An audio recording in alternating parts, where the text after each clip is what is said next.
अच्छा, क्या आपने दुनिया में कभी कहीं ऐसा देखा कि एक तरफ तो आप किसी फ़कीर को खैरात दे रहे हो और दूसरी तरफ आप ये कह रहे हो कि चलो अब ये जो तुमने खैरात दी है इस पर हमें टैक्स लो, गज़ब खुदा का।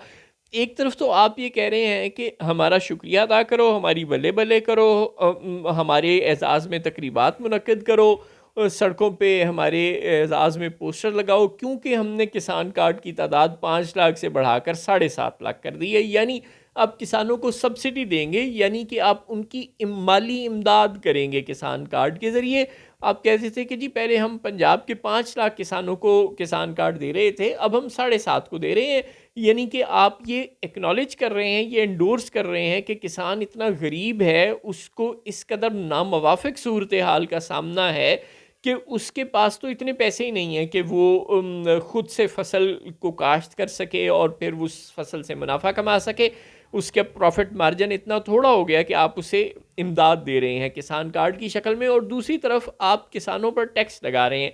किसान इत्तेहाद भी उसके खिलाफ एहतजाज के लिए कमर बस्ता हो गया है। आपने कुछ अर्सा पहले यानी कि जुलाई में जब बजट पेश किया था तो फरमाया था कि हम अब ताजर दोस्त स्कीम ला रहे हैं, और दोस्ती से मुराद थी टैक्स लगाना। सुभान अल्लाह।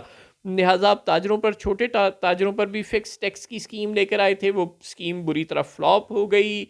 आईएमएफ से आपको डांट पड़ी, आपने कहा इस बार की गलती माफ़ कर दें। अब जो अगले 6 माह हैं इस फिस्कल ईयर के, उन महीनों में हम आपको किसानों से और रिटेलर से और प्रॉपर्टी टाइकून से टैक्स इकट्ठा करके, ये जो ताजर दोस्त स्कीम से हम टैक्स नहीं जमा कर सके और जो रेवेन्यू में शॉर्टफॉल आया है तकरीबन 185 अरब का, ये शॉर्टफॉल अब हम इधर से पूरा कर देंगे आपको। अच्छा, अब क्या जो छोटे दुकानदार थे जिन्होंने आपको फिक्स टैक्स नहीं दिया और सिर्फ 13 लाख आप जमा कर सके, हालांकि आपने दावा किया था कि आप 185 अरब रुपया जमा कर लेंगे, वो जो शॉर्टफॉल वहाँ से आया वो अब आप कमी यहाँ से निकालना चाहते हैं।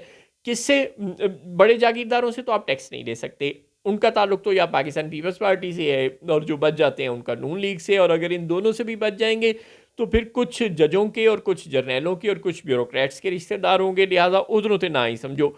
बड़े रिटेलर्स में से भी बेशतर का मामला यही है कि वो या तो वफाकी काबीना में वुज़रा हैं या सिंध काबीना में वुज़रा हैं, आप समझ तो गए ही हैं।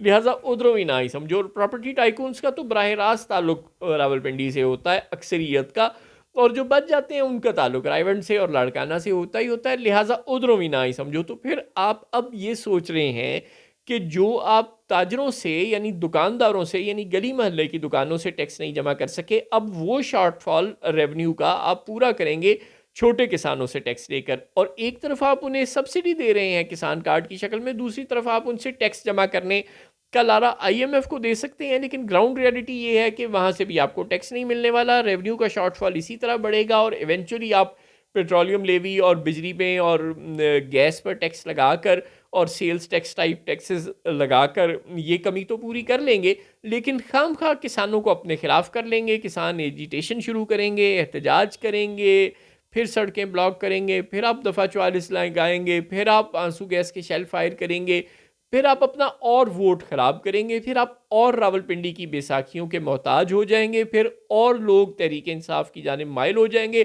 फिर आपको और 9 मई की तस्बीह पढ़नी पड़ेगी।